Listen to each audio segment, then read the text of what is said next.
Meli kubwa ya kivita ya Marekani USS Gerald R. Ford imerejea rasmi katika kituo chake cha kijeshi kilichopo katika jimbo la Virginia nchini Marekani baada ya kumaliza safari ya kijeshi ya miezi 11 baharini. Safari ambayo imeingia katika historia ya jeshi la wanamaji la Marekani kama moja safari ndefu zaidi kwa kufanywa na meli ya kivita tangu vita vya Vietnam. Meli hiyo yenye uwezo mkubwa wa kivita iliwasili bandarini siku ya jana Jumamosi Mei 16 mwaka 2026, huku mamia ya watu wakijitokeza kushuhudia. Wanafamilia wa wanajeshi waliokuwa ndani ya meli hiyo walionekana wakisubiri kwa hamu kubwa kurejea kwa wapendwa wao baada ya kutengana nao kwa muda mrefu. Watoto wadogo waliinua mabango yenye ujumbe wa kuwakaribisha wazazi wao, huku baadhi ya wake na waume wa wanajeshi wakishindwa kuficha hisia zao walipoiona meli hiyo ikiingia bandarini polepole. Mara baada ya meli hiyo kusimama katika kituo chake, wanajeshi walianza kushuka moja moja, huku shangwe kubwa zikisikika kutoka kwa watu waliokuwa wamekusanyika eneo hilo. Baadhi ya wanajeshi walionekana wakilia kwa furaha walipokutana tena na familia zao baada ya karibu mwaka mzima wa maisha baharini yaliyojaa kazi ngumu, uchovu na tahadhari kubwa za kiusalama.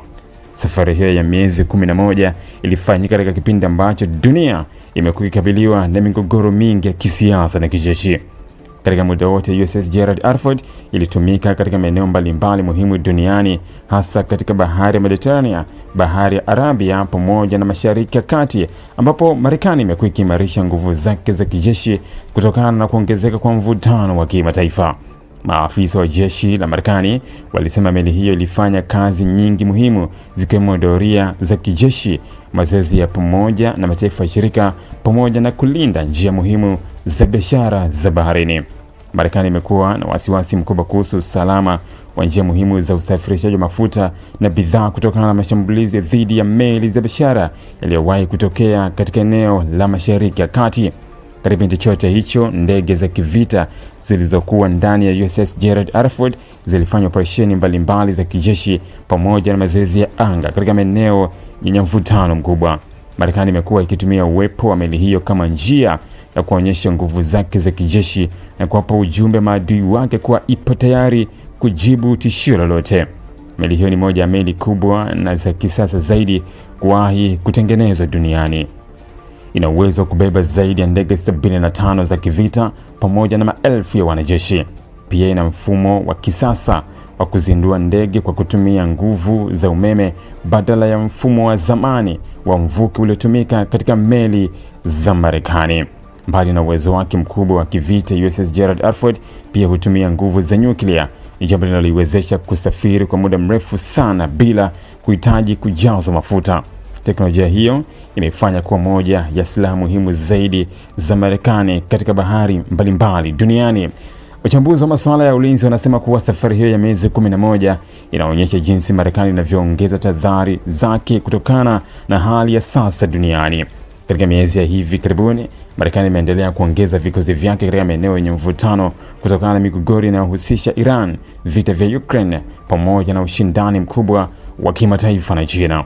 Kwa mujibu wa wachambuzi hao, uwepo wa USS Gerald R. Ford katika maeneo yenye mvutano ulikuwa sehemu ya mkakati wa Marekani kuhakikisha kuwa wanajeshi wake wako tayari muda wote iwapo hali ya usalama itaharibika ghafla. Hata hivyo, safari hiyo ndefu imeibua mjadala mkubwa nchini Marekani kuhusu maisha ya wanajeshi waliolazimika kutumia muda mrefu mbali na familia zao.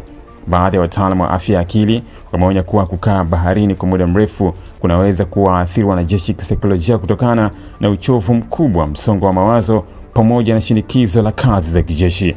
Baadhi ya wanajeshi waliorejea nyumbani walikiri kuwa safari hiyo ilikuwa moja safari ngumu zaidi kuwahi kushiriki. Walisema waliishi katika hali ya tahadhari karibu kila siku kutokana na mvutano uliokuwepo katika maeneo waliokuwa wanafanyia kazi. Wakati huo jeshi la Marekani linatarajiwa kufanya tathmini ya kina kuhusu safari hiyo ndefu pamoja na athari zake kwa wanajeshi pamoja na operesheni za kijeshi katika siku zijazo. Kwa sasa USS Gerald R. Ford inaendelea kubaki kwa moja alama kubwa zaidi za nguvu za kijeshi za Marekani duniani na mfano wa uwezo mkubwa wa kijeshi wa jeshi la wanamaji la taifa hilo katika kulinda maslahi yake katika maeneo mbalimbali duniani. Ili kuwa mwanafamilia bora wa Global TV, usisahau kusubscribe, like, kushare na kucomment. Baada ya kusubscribe, bonyeza alama ya kengele ili kupata taarifa kwa kila video inayopanda Global TV Online.